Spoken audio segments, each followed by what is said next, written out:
Un avenir radieux sans aucun nuage à l'horizon. Voilà comment les femmes devraient pouvoir envisager leur carrière.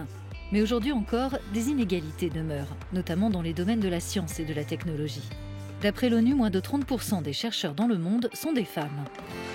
Ce qui souvent entrave le parcours de jeunes femmes diplômées dans le monde du travail, c'est le fameux plafond de verre qu'elles sont peu nombreuses à briser. Ici, on leur donne justement les outils pour y parvenir.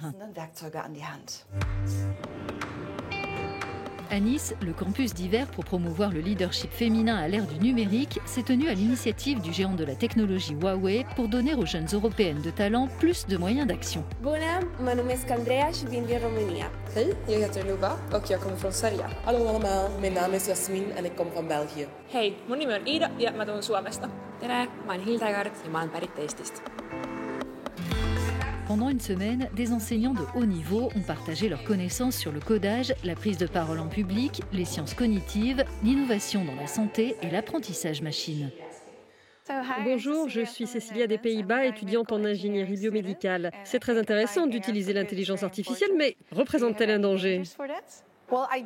Je crois vraiment que son accessibilité, sa démocratisation est un objectif important pour nous si nous voulons tous en tirer avantage. Mais je pense que des lignes directrices éthiques devraient être établies sur la façon dont on peut l'utiliser. Sur plus de 2400 candidatures, seules 27 jeunes femmes ont été sélectionnées pour ce campus, chacune représentant un État membre de l'Union européenne. Et pour la première fois, le campus a accueilli une participante originaire des Balkans occidentaux. Une ouverture voulue par ses organisateurs.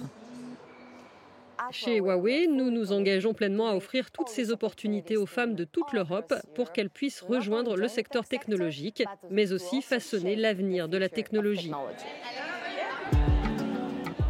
Les participantes âgées de 19 à 24 ans, au parcours de formation très divers, ont un intérêt commun pour l'innovation. En plus des cours de leadership et de technologie, elles ont trouvé sur place un espace pour développer leur réseau et leur créativité.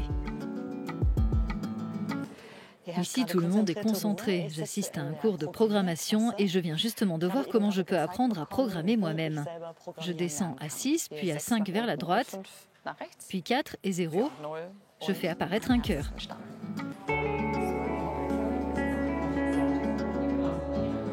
L'approche elle est beaucoup plus ludique, je vois les choses complètement différemment et on va vraiment étape par étape et c'est très intuitif en fait et c'est vraiment le genre de choses que j'aurais adoré faire à l'école pour le coup.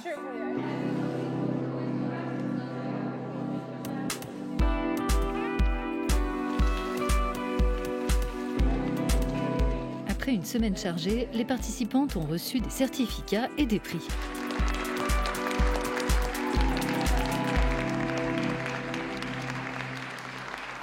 Comment ne pas se sentir pousser des ailes ? Toute cette semaine, on était 28 jeunes femmes très fortes. On a pu parler entre nous, rencontrer des personnes de toute l'Europe. Il y a une telle énergie positive. On va clairement rester en contact. Ce sont des sœurs pour moi maintenant. De nombreuses femmes que nous avons rencontrées ici seront sous les feux de la rampe à l'avenir, en tant que dirigeantes, PDG ou actrices du changement dans l'Union européenne.